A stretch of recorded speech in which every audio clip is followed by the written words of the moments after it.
శుభోదయం 1/5/2026 స్వస్తి శ్రీ చాంద్రమానం శ్రీ పరాభవనామ సంవత్సరం ఉత్తరాయణం వసంత ఋతువు వైశాఖమాస శుక్లపక్ష పౌర్ణమి శుక్రవారం పౌర్ణమి రాత్రి 9:28 వరకు స్వాతి నక్షత్రం తెల్లవారుజామున 3:26 అనంతరం విశాఖ నక్షత్రం వర్జం 7:37 9:21 వరకు దుర్ముహూర్తాలు ఉదయం 8:10 9 వరకు దుర్ముహూర్తాలు మళ్ళీ మధ్యాహ్నం 12:22 1:12 వరకు కూడా దుర్ముహూర్తాలు సూర్యోదయం 5:39 సూర్యాస్తమయం 6:15 అమృత గంటలు సాయంత్రం 5:57 నుండి 7:41 వరకు రాహుకాలం ఉదయం 10:30 నుండి 12 వరకు రాహుకాలం శుభ సమయం ఉదయం 6 నుండి 7 వరకు ఉదయ శుభకాలం సాయంకాలం మధ్యాహ్నం 3:30 నుండి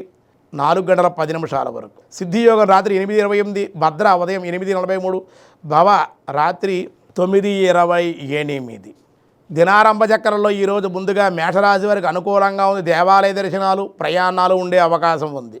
వృషభ రాశి వారు ఏదో రకంగా ధనం మీ చేతికి అందే అవకాశం, కుటుంబంతో ప్రయాణాలు చేయడం, తీర్థయాత్రలకి వినోదాలకి విహారయాత్రలకి అవకాశాలు ఉన్నాయి. మిథున రాశి వారు దైవ కార్యక్రమాల్లో పాల్గొంటారు. ఈరోజు శుభకార్యాలు కలిసి వస్తాయి, ఆనందంగా ఉంటారు. కర్కాటక రాశి వారు దేవాలయ దర్శనాలు ఉంటాయి, మానసికంగా ప్రశాంతంగా ఉంటారు, ధనయోగం కూడా ఉంది. సింహరాశి వారు ఆరోగ్య లాభం, ధనం ఏదో రకంగా ఈరోజు చేతికి అందే అవకాశం, కానీ శ్రమ కూడా అధికంగానే ఉండే అవకాశాలు ఉన్నాయి.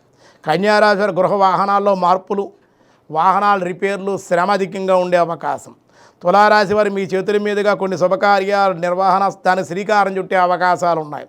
వృశ్చిక రాశి వారి స్థిరాస్తి అభివృద్ధి చేసే ప్రయత్నాలు, అనుకూలత, ధనవృద్ధి. ధనస్సు రాశి వారి విందు వినోదాలతో, మిత్రులతో, పెద్దలతో కలయిక, పెద్దల ద్వారా కొన్ని పనులు పూర్తి చేసుకునే అవకాశం ఉంది. మకర రాశి వారికి దూర ప్రాంత ప్రయాణాలు చేయవలసి రావడం, ఆర్థికంగాను అలాగే అధికంగా కూడా శ్రమ కూడా ఉండే అవకాశాలు, పై అధికారులతో కూడా జాగ్రత్తగా ఉండవలసిన అవసరం ఎంతైనా ఉంది. కుంభరాశి వారి తలచిన పనులు నెరవేరే అవకాశం, కుటుంబ ఆనందం.